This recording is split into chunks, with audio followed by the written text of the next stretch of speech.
I must be permitted to say that I have been almost overwhelmed by the announcement of the sad event which has so recently occurred. I feel incompetent to perform duties so important and responsible as those which have been so unexpectedly thrown upon me. The best energies of my life have been spent endeavoring to establish and perpetuate the principles of free government, and I believe that the government, in passing through its present perils, will settle down upon principles consonant with popular rights more permanent and enduring than heretofore. I must be permitted to say, if I understand the feelings of my own heart, that I have long labored to ameliorate and alleviate the condition of the great mass of the American people. In conclusion, gentlemen, let me say I want your encouragement and continuance. I shall ask and rely upon you and others in carrying the government through its present perils. I feel in making this request that it will be heartily responded to by you and all other patriots and lovers of rights and interests of free people. This was part of now President Andrew Johnson's speech to the American people following the assassination of his predecessor, Abraham Lincoln. This is Henry Wilson and the Civil War.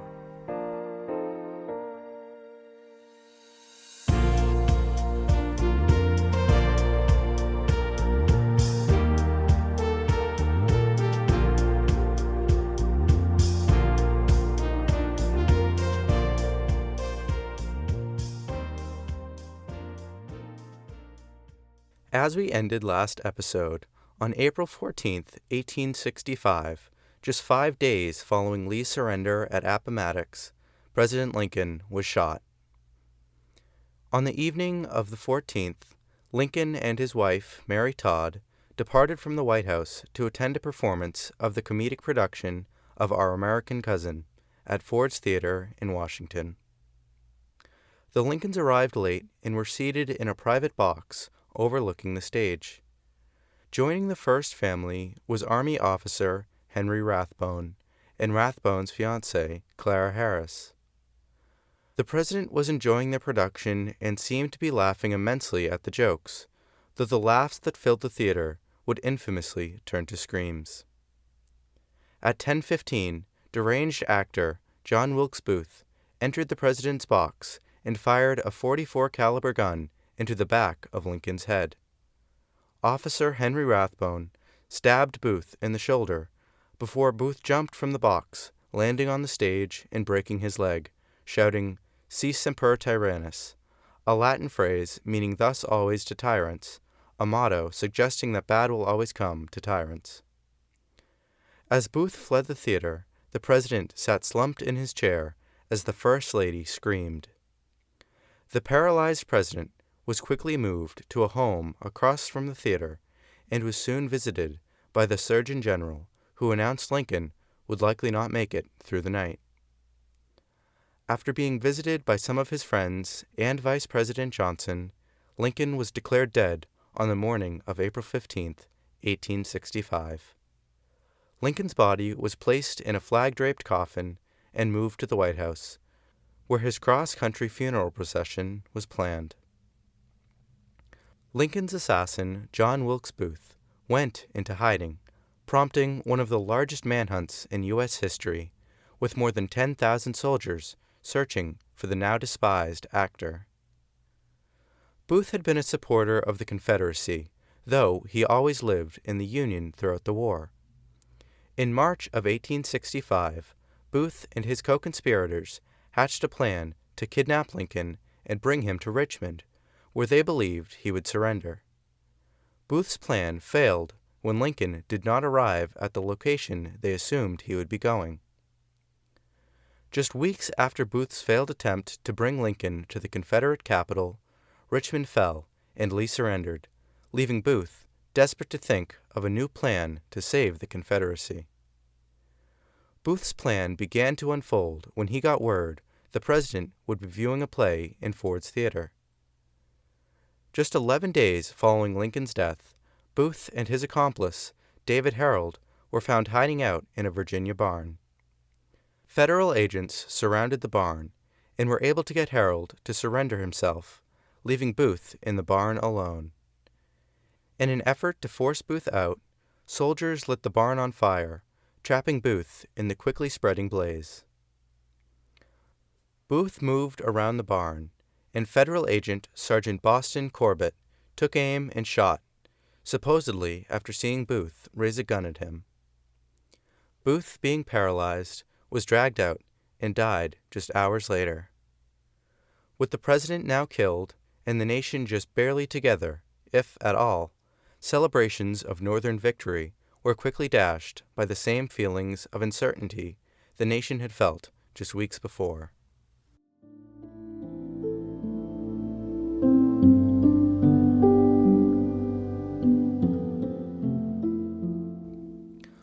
Upon arriving back in Massachusetts on May 3, 1865, following his trip south with other abolitionists, where he had learned of Lincoln's death, Wilson delivered a eulogy for the slain president to the New England Historical and Genealogical Society.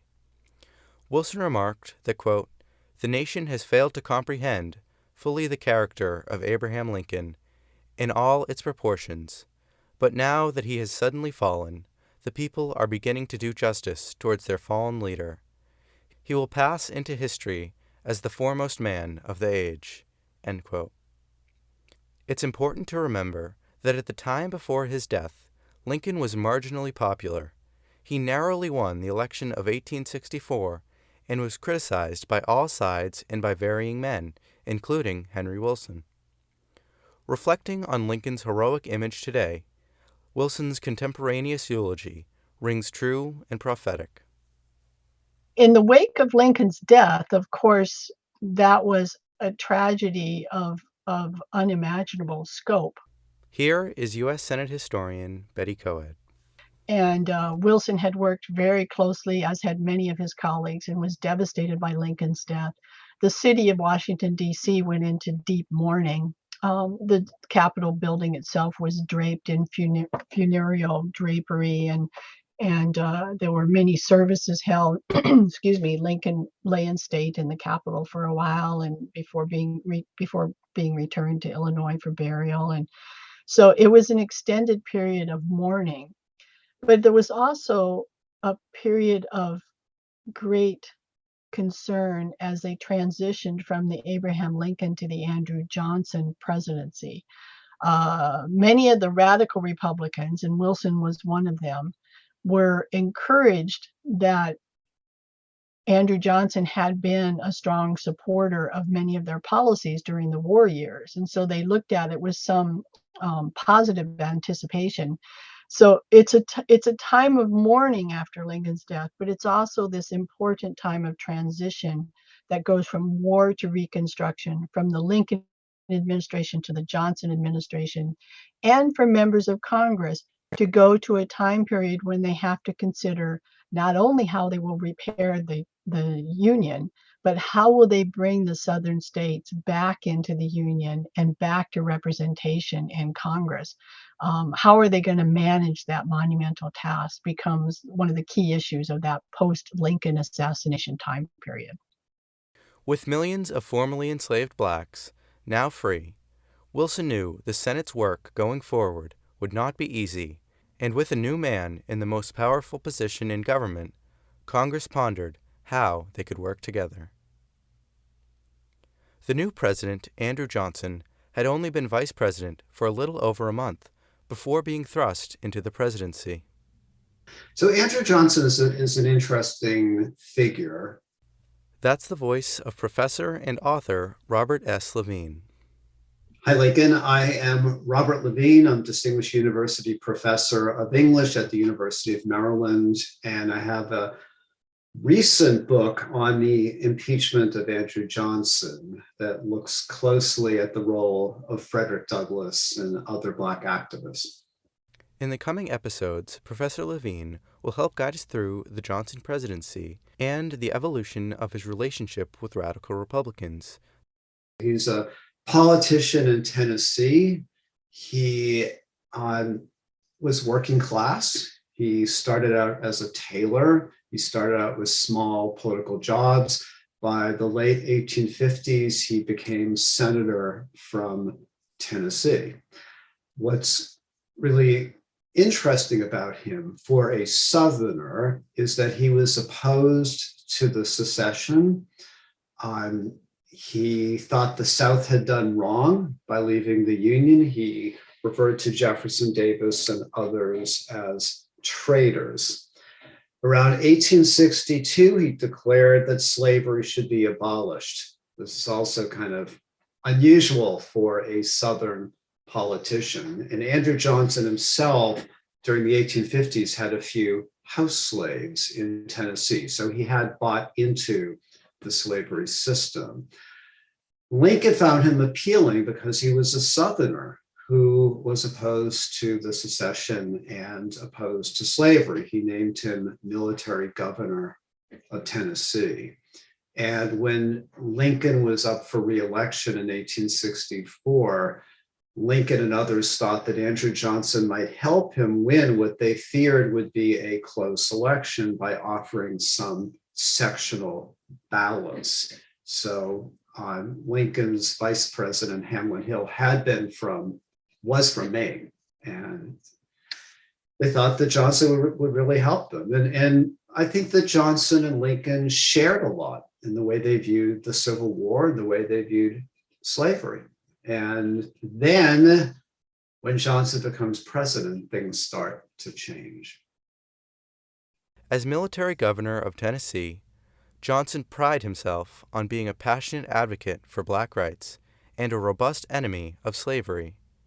In a speech in October 1864, Johnson, acting as military governor, spoke passionately to a crowd of black citizens in Tennessee, saying, quote, "Colored men of Nashville, you all have heard of the President's proclamation, by which he announces to the world that the slaves in a large portion of the seceded states were thenceforth and forever free. For certain reasons, which seemed wise to the President, the benefits of that proclamation did not extend to you, or to your native state. Many of you, consequently, were left in bondage. The taskmaster's scourge was not yet broken, and the fetters still galled your limbs. Gradually, this iniquity has been passing away, but the hour has come when the last vestiges of it must be removed.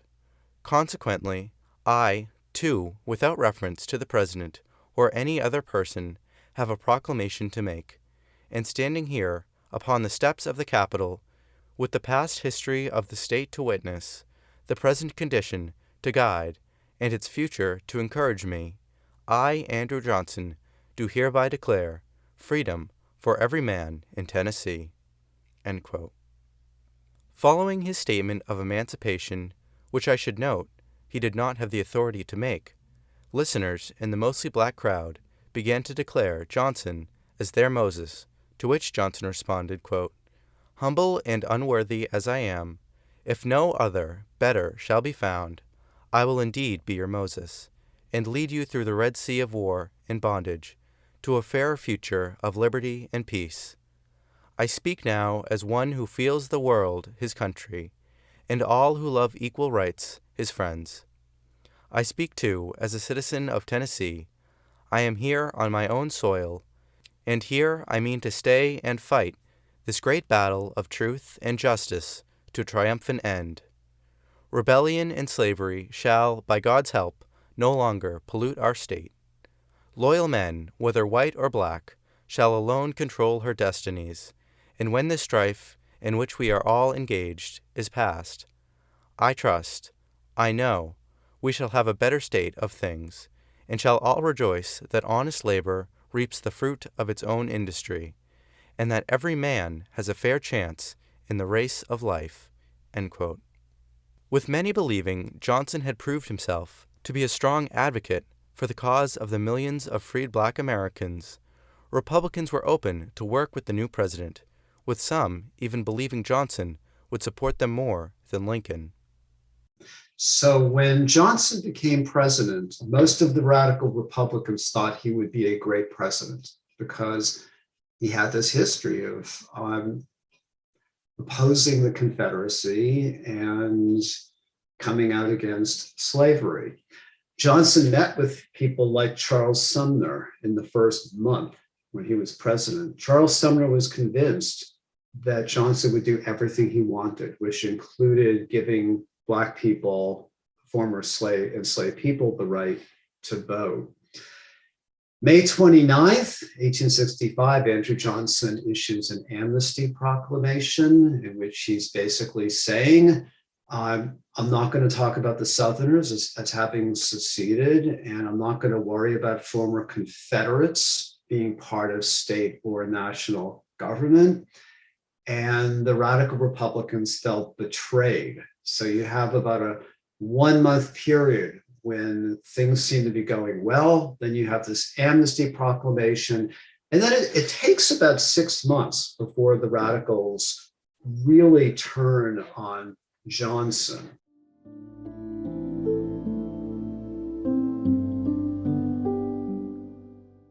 Before Lincoln's death, Wilson had been working to get him to support Clara Barton's organization searching for missing soldiers. Lincoln approved of Barton's work and provided the War Department to support her efforts. Wilson had remained close with Barton throughout the war and continued to be her principal ally in the Senate.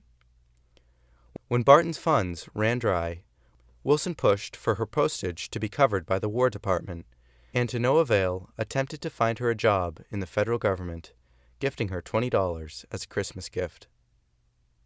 Barton continued her advocacy for the soldier and continued to call upon Wilson's help. We will continue to look at Barton's work in coming episodes.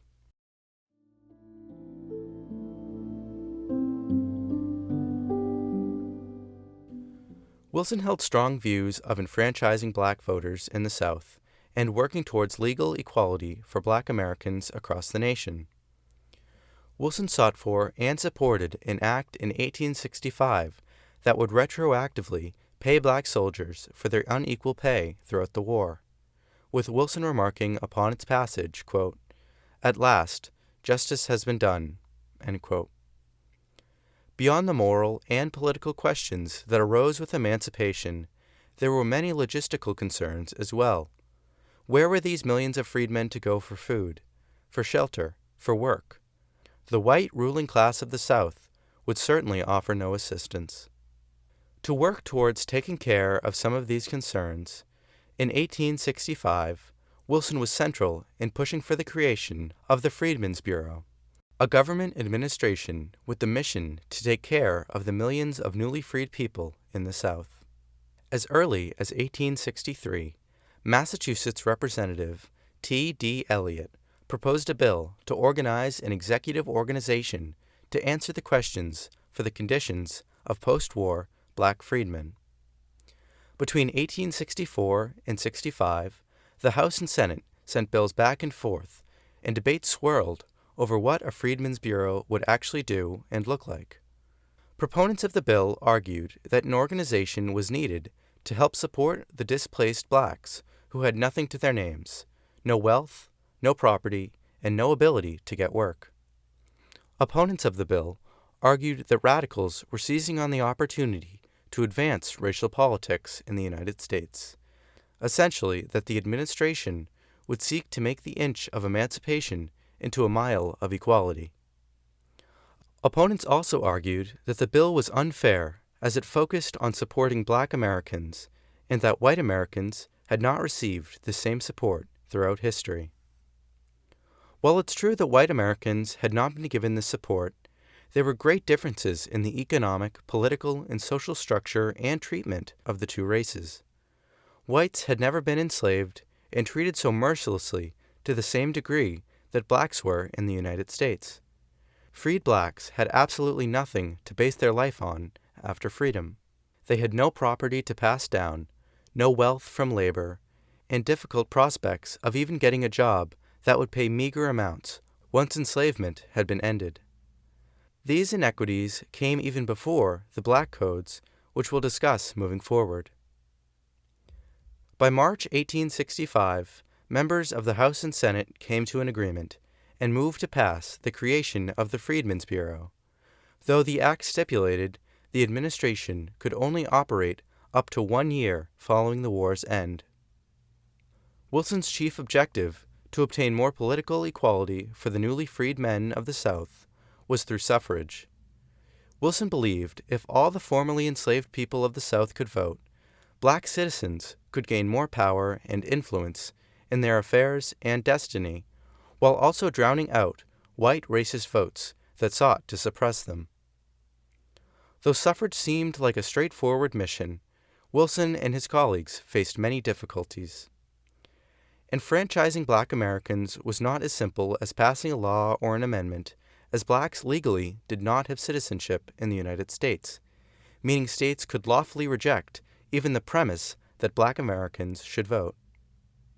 Wilson believed that the only way the nation would heal and truly be unified was once the black race was fully enfranchised with respect, equality, and equity.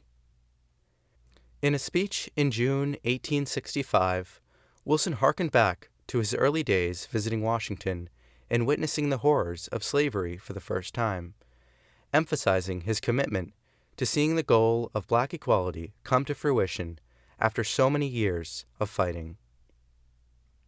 President Johnson's plan for Reconstruction did not include black suffrage, creating a slight rift between the president and the more radical wing of the Republican Party. Senator Sumner, always one to ruffle feathers, bothered Wilson with his sharp attacks against the president's refusal to support suffrage. Wilson wrote to Sumner, quote, "We have a president who does not go as far as we do in the right direction, but we have him and cannot change him, and we had better stand by the administration and endeavor to bring it right. If it finally turns against our course, then we must follow where our principles lead, whether to victory or to temporary defeat." End quote. Wilson and Johnson planned to meet on September 14, 1865. Wilson sought to build a bridge with the president, whom he and others hoped and believed would work with congressional Republicans to make progress in the South. Both men came to the meeting knowing the other held a contrasting view when it came to the issue of suffrage. Democrats found Wilson to be overly authoritative and rude in his calls for black equality. Both Johnson and Wilson came to the meeting knowing it could be tense, but wanting to avoid any drama. The newspapers and radicals on both sides likely hoped the opposite. As Wilson met with Johnson, Sumner gave a stirring speech against the administration at the Republican convention in Massachusetts. Sumner's views of contempt against the president were not yet reflected throughout the party, as Republicans were more focused on reuniting the South. Newspapers held differing takeaways with Wilson's meeting, though Wilson later said his meeting with Johnson showed the president had a similar vision to Republicans, though their greatest difference rested in timing. Other Republicans who held meeting with Johnson noted similar sentiments. The one point where radicals and Johnson surely differed was over the issue of suffrage. Wilson, unlike Sumner, believed the best way to achieve their goals would not be through opposing Johnson, but through working to convince him. In January 1866, with much progress being produced by the Freedmen's Bureau, Illinois Senator Lyman Trumbull, with the support of Wilson, introduced amendments to the Freedmen's Bureau Act to extend the provisions beyond the 1-year point after the war, and to also expand the Bureau's programs to the states beyond just the former Confederates. The Senate passed the bill on January 25th, and just a couple weeks later the House followed suit, sending the bill to the now suspiciously viewed President Johnson. To the shock of radical Republicans, Johnson vetoed the bill, arguing it infringed on states' rights and favored one group over another, similar arguments to those in Congress during the bill's debate. Both houses failed to override the veto, and so the fate of the Freedmen's Bureau seemed to fade. Though many Republicans stood with Johnson throughout 1865, this would strike the final blow to their productive coexistence. So you have this figure of Johnson as very popular among some of the radicals, among Black people, including, I think, Frederick Douglass. And then things started to change. So by the end of 1865, there's a sense of betrayal. And you can see that everywhere. You can see that in African-American newspapers, such as the Christian Recorder, which was the newspaper of the African Methodist Episcopal Church and a really significant cultural organ. They liked Johnson for the first 6 months or so. Then they start seeing him as a person who betrayed them. And the radical Republicans realize that they're going to have to formulate their own policies without the help of Johnson. So things become very contentious by late 1865, early 1866. As it seems to me, Johnson pivots back to having sympathies for the South, and as Johnson's racism becomes more of a determining factor.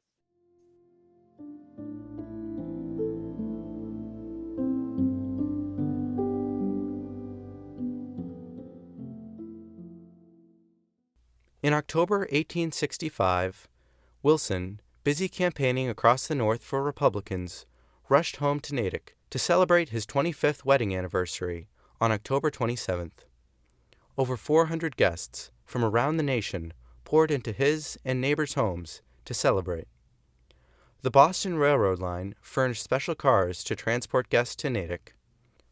Henry and Harriet were gifted a large set of silver flatware and silverware from the people of Natick, worth around $4,000, though $73,000 in today's dollars. The Wilsons were also gifted more than $3,000 in cash, which Harriet would use to purchase stock of the company building the Pacific Railroad. While the couple celebrated, they also missed their son, Henry Hamilton, who was still stationed in Texas. After the festivities had ended, Wilson jumped back on a train and got to work campaigning for a more equal and just nation, just as he had wanted to do on the night of their wedding 2.5 decades before.